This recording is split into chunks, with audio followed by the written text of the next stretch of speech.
Hello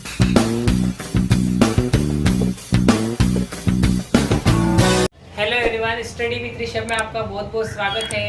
मैं ऋषभ जैन राजस्थान से आज आपके लिए कक्षा 11 की जो 28/4/2023 यानी 28 अप्रैल को जो एग्जाम होने वाला है इंग्लिश का कंपलसरी का, उसके लिए मैं आपको बहुत ही आसान तरीके से कम समय में, यानी आपका समय रहेगा 3 घंटे 15 मिनट का, उसमें आपको इंग्लिश का पेपर सोल्व कैसे करना है। कुछ बच्चों की ऐसा कहा जाता है कि हमारा पेपर छूट गया है, हमारा पेपर आधा अधूरा रह चुका है, हमने कुछ क्वेश्चन छोड़ दिए हैं क्योंकि हमको समय नहीं मिला। तो इसलिए मैं उस समय को देखते हुए और बच्चों की इस कमियों को देखते हुए मैंने इस कम समय में अधिक क्वेश्चन, अर्थात क्वेश्चन तो वही रहेंगे लेकिन कम समय में ज्यादा से ज्यादा आपको आंसर करने हैं। तो वो उसके लिए मैं शॉर्ट रूप में एक पेपर समझाने के लिए आया हूं।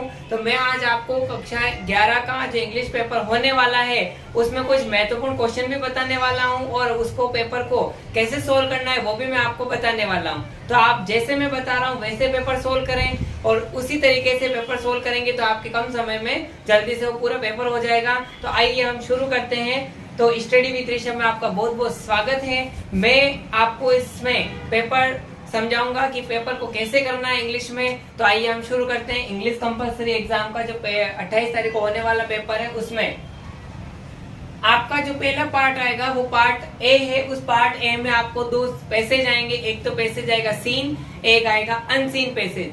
सीन पैसेज 10 नंबर 9 या 10 नंबर का रहेगा और अनसीन पैसेज भी सेम ऐसा ही रहेगा। सीन पैसेज मतलब होता है कि आपको किताबों में से जो पढ़ा हुआ है उसी में से पूछे जाएंगे क्वेश्चन पैसेज के अंदर से, और कुछ अनसीन पैसेज है जिसमें से आपने जो नहीं पढ़ा है आउट ऑफ सिलेबस में से आता है, जिसमें भी आपको कुछ क्वेश्चन पूछे जाएंगे, उनके उत्तर देने हैं आपको। अब इस बार थोड़ा पेपर पैटर्न चेंज किया गया है। चेंज ऐसा है कि जो पैसेज पूछे जा रहे हैं आपको, पहले पैसेज ऐसा आता था कि पैसेज के नीचे क्वेश्चन आएंगे, उन क्वेश्चन को उसमें से देख के फिर आंसर देना है। लेकिन इस बार भी क्वेश्चन तो आएंगे लेकिन इस बार टिक द करेक्ट यानी ऑब्जेक्टिव टाइप क्वेश्चन दिए गए हैं, जिसमें आपको 4 ऑप्शन में से जो ऑप्शन सही होगा वो पैसेज में से ढूंढ के टिक करना है। अब जैसे आपको अभी जैसे हर क्वेश्चन में आपके 10-10 अबसद आ रहे हैं, तो 10-10 अबसद के लिए आपको जो अनसीन पैसेज है पहला क्वेश्चन, उस अनसीन पैसेज को पढ़ना है, रीड करना है और उसमें जो क्वेश्चन पूछे जाएंगे, अगर आपके पास 10 अबसद हो क्वेश्चन में तो आपको 10 ही अबसद इस तरीके से आंसर नंबर 1 डालना है आपको और इस तरीके से एक इंडेक्स बनानी है। उस इंडेक्स में इधर लिखना है नंबर ऑफ क्वेश्चन और नंबर ऑफ आंसर। इस तरीके से अगर आपके पहले क्वेश्चन में पहला इस तरीके से लिखा हुआ है नंबर क्रमांक 1 2 3 4 5 6 7 इस तरीके से 10 तक जो होंगे वो इस तरीके से सारणी बनानी है और सारणी में लिखना है। और पहले का अगर आपका आंसर ए आ रहा है तो आप ए लिखें। इसके साथ बहुत सारे बच्चे ए का जो ऑप्शन होता है वो भी लिखते हैं और दोनों ऑप्शन लिखते हैं। दोनों नहीं लिखना है, आपको एक ऑप्शन ही लिखना है। तो आपको ए है तो ए, बी है तो बी, सी है तो सी, डी है तो डी, दूसरे में बी है तो बी लिखना है। इस तरीके से आपको उस पैसेज में से ढूंढने उत्तर को और उन सभी को उत्तर को यहाँ पे दर्शाना है, शो करना है, तो पेपर लिखना है। अब उसके बाद दूसरा अनसीन, पहला अनसीन पैसेज है, दूसरा भी सीन पैसेज आएगा, उसमें भी आपको इसी तरीके से इंडेक्स बना के और क्वेश्चन के आंसर डालने हैं।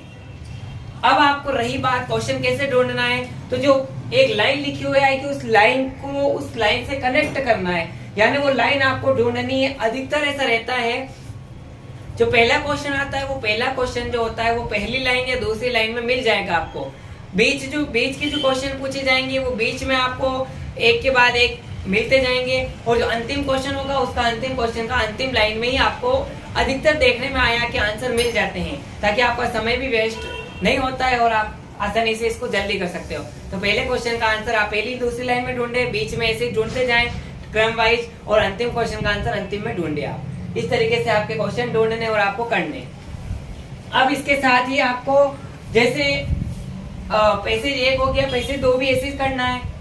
अब मैं आपको आगे, ये हो गया पार्ट 1 जो राइटिंग आएगा। पार्ट 2 में आपको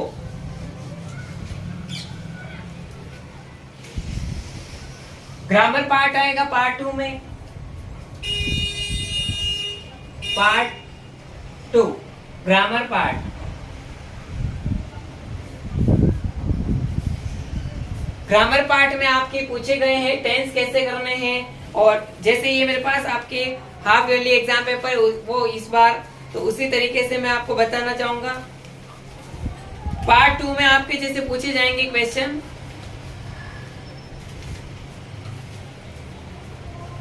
जैसे एक क्वेश्चन आएगा आपके मॉडल, तो मॉडल जैसे आएंगे तो आपको ऐसे शो करना है, क्वेश्चन नंबर जो भी हो उसको डालना है और वहां पे लिखना है मॉडल। अब आपको उसमें फिल इन द ब्लैंक्स पूछे जाएंगे, तो फिल इन द ब्लैंक्स में जैसे इस क्वेश्चन में ऐसे इस तरीके से फिल इन द ब्लैंक्स पूछे हैं, तो आपको डायरेक्ट आंसर लिखना है कि मॉडल जैसे मैंने इसमें बता रखे हैं कि can, could, shall, should, will, would किस तरीके से भरने हैं, तो आपको मॉडल भरने हैं। और ये हमेशा आप याद रखना, इसमें मॉडल में इंपॉर्टेंट क्वेश्चन है, जैसे खाली स्थान आएगा तो मे आई कम इन सर। कुछ मॉडल इंपॉर्टेंट है जिसके बारे में मैं समझा रहा हूँ, वो आ सकते हैं एग्जाम में। आई कम इन सर, तो यहाँ पे भरेंगे can, sorry may I come in sir, क्या मैं अंदर आ सकता हूँ। दूसरा जैसे some cloud in the sky, it खालिस्तान रेन टुडे, यानी यहाँ पे भरेंगे मे। जैसे some cloud in the sky, आकाश में कुछ बादल है, वर्षा होने की संभावना है, तो संभावना में मे भरेंगे। तीसरा जैसे मे यू ब्लेस यू, या may you God bless you, आशीर्वाद देने के लिए भी मे का प्रयोग करेंगे। चौथा जैसे can I use your pen, क्या मैं तुम्हारा पेन उपयोग कर सकता हूं, तो कैन भरेंगे। यू कैन रन फास्ट, तुम तेज दौड़ सकते हो, इसमें कैन भरेंगे। जैसे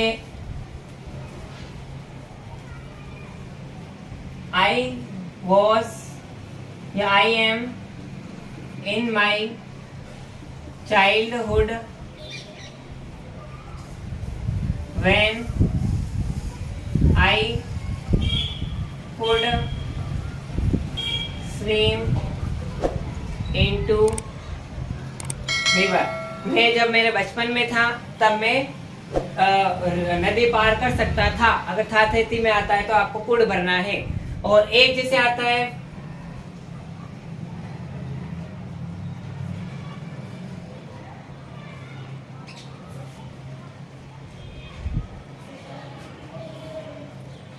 May you go to heaven, तुम स्वर्ग में जाओ, मेरी ये इच्छा है। जैसा अगर इच्छा व्यक्त कर रहे हैं तो मैं भरना है। एक आता है जैसे,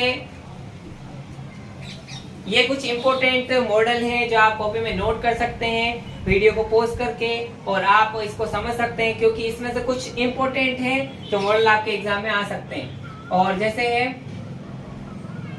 you should obey your parent, माता पिता की आज्ञा का पालन करना चाहिए। अगर ड्यूटी व्यक्त कर रहा हो जैसे ड्यूटी, ओबे, और कंपलसरी में आपको हमेशा ध्यान रखना है मस्ट शब्द का प्रयोग करेंगे, मस्ट मॉडल, और इनके लिए शुड का प्रयोग करेंगे। इस तरीके से ये मॉडल है, तो ये आप ध्यान रखें। अगर हमेशा क्लाउड आता है, स्काई आता है, तो वहां आपको मे शब्द का प्रयोग, मे मॉडल का यूज करना है। और यहाँ पे ड्यूटी ओबे आता है तो शुड का प्रयोग करना है, कंपलसरी हमेशा ध्यान रखें। क्योंकि आपका जो एग्जाम पेपर रहता है उस पेपर में आपको स्टार्टिंग में ऊपर लिखा होता है ऑल क्वेश्चंस आर कंपलसरी, यानी कंपलसरी आता है, उसके लिए मस्ट शब्द का, मस्ट मॉडल का उपयोग करेंगे। ये कुछ इंपॉर्टेंट मॉडल है, तो आप ध्यान देंगे इस मॉडल में। इस तरीके से ये मॉडल हो गए, 4 नंबर के आएंगे। और इस बार के लिए आपके 6 नंबर के मॉडल के लिए यूज किया गया है। मॉडल के साथ अब आपके टेंस का प्रयोग किया जाएगा। टेंस में आपको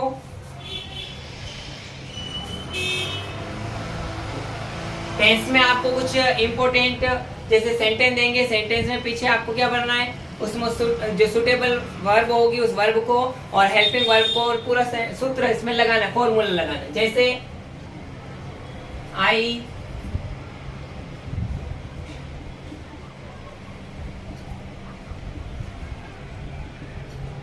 जब आपको डेली, ऑलवेज, जनरली अगर ये वर्ड आ रहे हैं सेंटेंस में तो हमेशा ध्यान रखना है आपको प्रेजेंट सिंपल टेंस लगेगा, जिसमें आपको लगाना है वर्ब की फर्स्ट फॉर्म जो आपको दी हुई होगी उसके साथ एस या ईएस शब्द का प्रयोग करेंगे। आई गोस, ये वाला इंपॉर्टेंट है। डेली ऑलवेज का एक क्वेश्चन फिक्स है आपके आएगा ही है, जिसमें आपको वर्ब की एक फर्स्ट फॉर्म भरनी है और एस या ईएस लगाना है। दूसरे में जैसे आपको ऊपर नीचे आ सकते हैं, पर ये ध्यान रखना आपको डेली ऑलवेज और सिंपल सेंटेंस हो उसमें एस या ईएस लगाना है। अगर जैसे आपके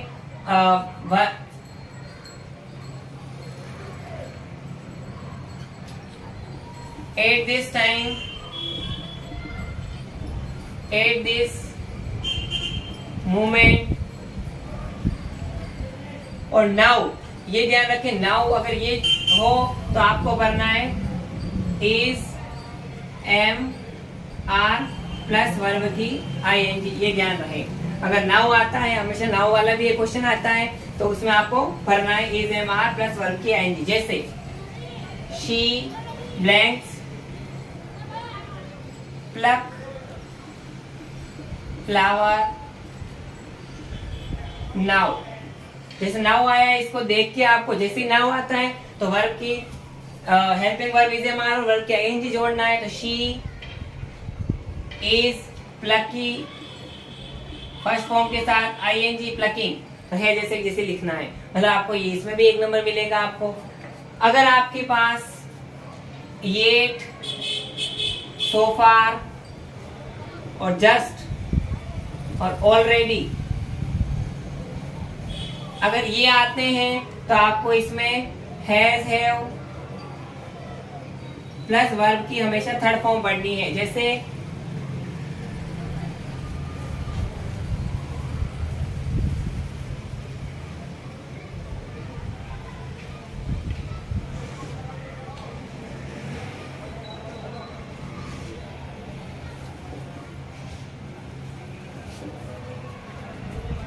खालिस्तान है आपके आगे, फिर पीछे वी खालिस्तान, मतलब आपको इसमें ये समझना है कि इंट्रोगेटिव और प्लस नॉट आ रहा है, नेगेटिव सेंटेंस है। और यहाँ पे हमेशा ध्यान रखेंगे ऑलरेडी आया है तो ऑलरेडी के लिए वो हैज है, वो वर्ब की थर्ड फॉर्म। तो वी बहुवचन है तो बहुवचन के साथ हैव का प्रयोग करेंगे। हैव वी नॉट हमेशा तीसरे स्थान पर भरना है। हैव वी नॉट गो की थर्ड फॉर्म गो, वेंट, गॉन, इस तरीके से आपको भरना है। और एक आता है यस्टरडे, यस्टरडे आता है, लास्ट आता है तो आपको वर्ब की सेकेंड फॉर्म भरनी है उसमें। और इस तरीके से कुछ इंपॉर्टेंट मैंने बताए हैं, तो इन पर आप फोकस करें और इसको आप कॉपी में नोट कर ले। इसमें से ही कुछ इंपॉर्टेंट आएंगे तो आपको भरने हैं इस तरीके से। अब मैं आपको वीडियो पॉज करके आप उतार सकते हैं और इनको आप रट लेना, क्योंकि एग्जाम में आने का बहुत चांस है, इसलिए आप इसको नोट करें। टेंस के बाद टेंस भी लगभग 6 नंबर के ही हैं, क्योंकि इस बार एग्जाम में जो नंबर क्रम है वो कंफर्म नहीं दिया हुआ है, तो आगे पीछे हो सकते हैं। पार्ट 2 में ही अब ग्रामर जो चल रहा है, उसी ग्रामर पार्ट में मॉडल हमने पढ़ लिए हैं, टेंस हो चुके हैं। टेंस के बाद अब आएंगे डिटरमिनर्स, जो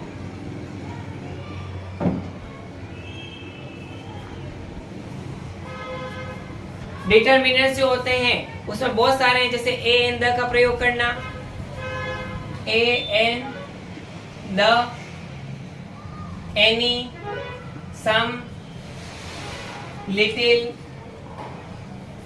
अ लिटिल, द लिटिल, इन शब्द का प्रयोग करना। तो उसमें आपको थोड़ी दिक्कत आ सकती है, लेकिन कुछ इंपॉर्टेंट है, जैसे ए का प्रयोग हम बहुत सारी जो वस्तु होती है उसके लिए ए का प्रयोग करेंगे। एन का प्रयोग जहां वोवेल्स आते हैं ए, ई, आई, ओ, यू, वहां एन का प्रयोग करेंगे और द का प्रयोग एक वस्तु के लिए करेंगे। अगर आपके पास डॉग होगा तो आपको भरना है ए, और अगर साथ ही आपको वहां लिखा होगा dog is a faithful animal, तो यहाँ आ जाएगा the dog is faithful animal. ये ध्यान रखें, आपको एक SOS वाला जिसमें आपको लिखा हुआ है SOS, लेकिन इसका जब प्रोनाउंसिएशन करेंगे तो S को अपन A लिखेंगे, तो यहाँ पे वोवेल आ रहा है AEIOU, तो अपन भरेंगे द NSOS। A आ रहा है तो जब वोवेल आता है AEIOU तो आपको N भरना है। इसी साथ L प्लेट आ जाता है तो इसमें भी ये प्रोनाउंसिएशन होगा तो आपको N भरना है। और द जैसे इम्पोर्टेंट जो एक एक सेंटेंस हो, जैसे दिशाएं होती है, क्योंकि ईस्ट वेस्ट नॉर्थ साउथ हो सकती है। अगर हिमालय है, कुछ इम्पोर्टेंट अपने ग्रंथ हैं नॉवेल्स जैसे महाभारत रामायण पुराण, तो उनके साथ द भरेंगे। तो इस प्रकार हम इसमें द का उपयोग करेंगे। सम और एनी भी कुछ ऐसे ही है। सम और एनी का अर्थ होता है जैसे कुछ, तो कुछ गिनने योग्य होता है काउंटेबल, और कुछ गिनने योग्य ना हो अनकाउंटेबल, उसके लिए सम एनी का प्रयोग करेंगे। जैसे अर्थ निकलेगा आप ऐसे उपयोग करेंगे, तो इस प्रकार आप उपयोग करेंगे।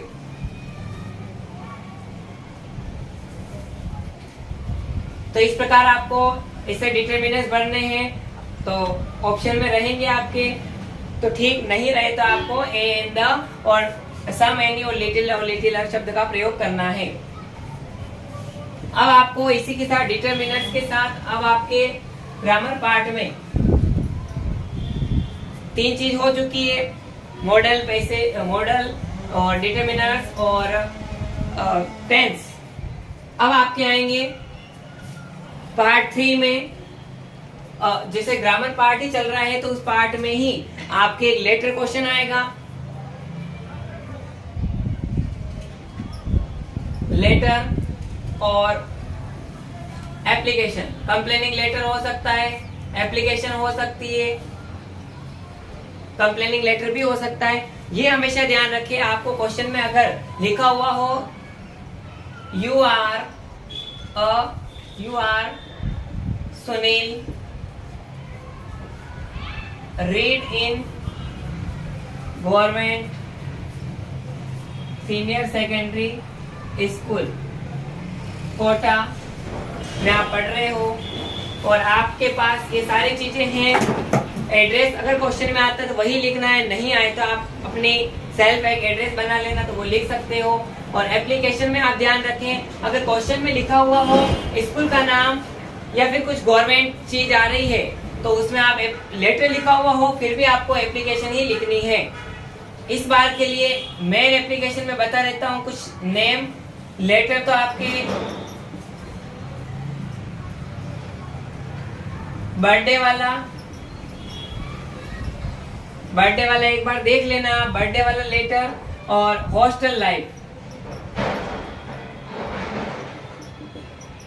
आपके पिताजी को आप हॉस्टल में रह रहे हो तो उसके बारे में कुछ बताने के लिए एक लेटर लिखना है, तो ये लेटर ही रहेगा, इसमें लेटर ही लिखना है आपको। ऊपर एड्रेस आ जाएगा इस साइड में, और फिर जिसका लिखना है तो माय डियर फादर, और आपको लेटर बना के और याद करके लिखना है और नीचे अपना नाम आ जाएगा। और उसी तरीके से एप्लीकेशन, जिसमें आपको नॉर्मल एप्लीकेशन तो आपको आती है जैसे टीसी या फिर अर्जेंट वर्क, ये वाली तो इम्पोर्टेंट है ही है। और इसके अलावा अगर कंप्लेनिंग आ जाती है, कंप्लेनिंग में आपके हैं अरेंज एक्स्ट्रा क्लास और poor condition of classroom, poor condition of your classroom के बारे में भी आपके बारे में पूछ सकते हैं। तो आप इन चीजों को कंप्लीट कर लें, ये इम्पोर्टेंट है इस बार के एग्जाम के लिए जो 28 तारीख को होने वाला है, 28/4/2023। तो इसके लिए आपके बहुत बहुत इम्पोर्टेंट है ये। और ये ध्यान रखना, आपको लेटर और एप्लीकेशन अथवा में पूछे तो आपको जो कंप्लीट जो आ रहा है उसी को पहले करना है, यूं नहीं कि आप आधा करके आधा काटो, काट पास बिल्कुल नहीं करें। फिर लेटर के बाद अब आपके आने का जैसे रिपोर्ट, टास्क, और स्पीच, ये 3 चीजें हैं। तो ये आएंगे जिसमें आपको एक पैराग्राफ बना के लिखना है। तो पैराग्राफ बहुत सारे बच्चे पॉइंट क्रमांक नंबर 1 नंबर 2 डाल के लाइनिंग लिखते हैं, तो ऐसा नहीं करना है आपको सीधा सीधा जैसे पैसेज आता है वैसे ही लिखना है। रिपोर्ट टास्क स्पीच के लिए अगर आप कुछ बच्चे को नहीं बिल्कुल ही नहीं आता है, उसके लिए मैं एक 3 लाइन का एक शॉर्ट प्रारूप दे रहा हूँ, उसको याद कर लेना। पहले वो लिखना है, उसके बाद वो लिखे। Respected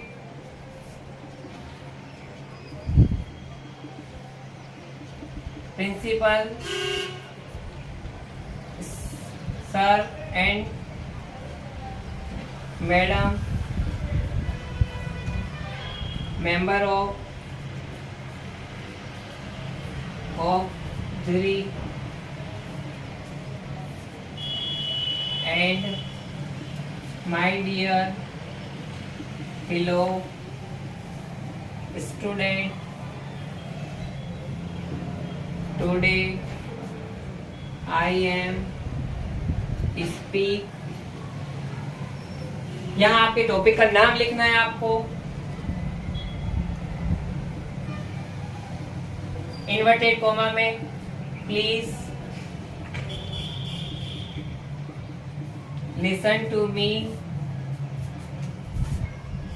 carefully, any mistake excuse me. तो इस तरीके से ये प्रारूप आप उतार लेंगे और इस प्रारूप को आप कंप्लीटली रट लेना। आप रिपोर्ट पूछे, आपको टास्क पूछे, स्पीच पूछे, तो किसी के भी लिए, ये उन बच्चों के लिए जो जिनको बिल्कुल ही नहीं आ रहा है, तो उनके लिए कि आप 4 लाइन रट लेंगे। 4 लाइन लिखने से आप स्टार्ट कर सकते हैं आसानी से। ये लिखने के बाद आप अपना पैसेज जो रिपोर्ट टास्क स्पीच है वो लिखेंगे। तो इसमें आपको मैं बता देता हूँ एनुअल डे फंक्शन के लिए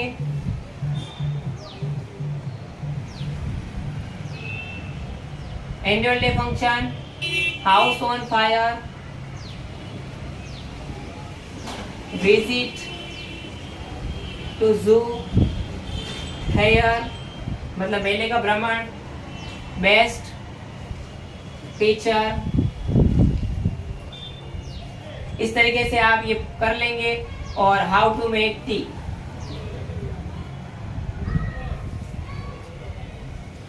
तो कुछ मैंने टॉपिक्स बताए हैं, उनको आप पढ़ लेना। एनुअल डे फंक्शन को प्राइज डिस्ट्रीब्यूशन फंक्शन भी कहते हैं।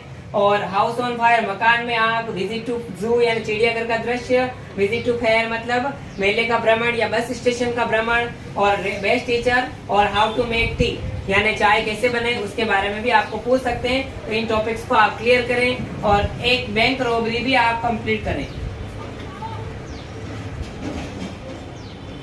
बैंक में जो चोरी हो जाती है तो उसके लिए आप क्लियर करें। तो आप इनको नोट कर सकते हैं वीडियो पोस्ट करके। मैं आप उन बच्चों के लिए और ज्यादा इम्पोर्टेंट है कि जिनको इंग्लिश पढ़ना नहीं आता है, जिनको इंग्लिश में कुछ नहीं आता है, इस तरीके से आप पेपर सोल्व करें। मैं आपको डिस्क्रिप्शन में एक लेटर का प्रारूप भी दूंगा, उस प्रारूप को रट लेंगे आप। कोई सा भी लेटर पूछेंगे आपको, उस लेटर को आप प्रारूप स्टार्ट करके और जो ब्लैंक्स रहेंगे उस ब्लैंक्स में कुछ क्वेश्चन में से आप उतार लें और लेटर को पूरा कर लें, ताकि आपके कुछ नंबर तो आएंगे, आप बिल्कुल खाली नहीं छोड़ें। अब रिपोर्ट टास्क होने के बाद आपके पोयम आएगी। पोयम में आपके देखो रेफरेंस, कॉन्टेक्स्ट और एक्सप्लेनेशन पूछेंगे। व्याख्या करनी है पोयम की, तो पहले रेफरेंस लिखना है आपको इस तरीके से नंबर, फिर उस रेफरेंस में लिखेंगे in this line have been taken from the poem. Poem का नाम,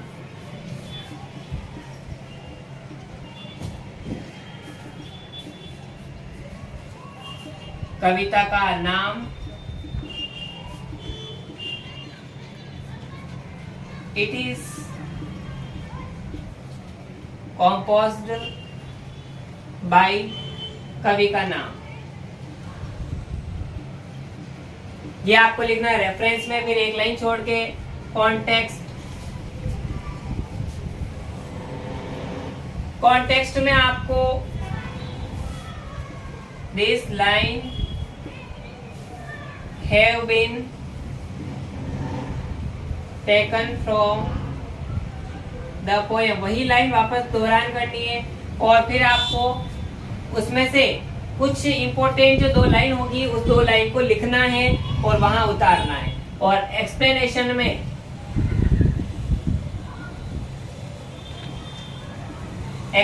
में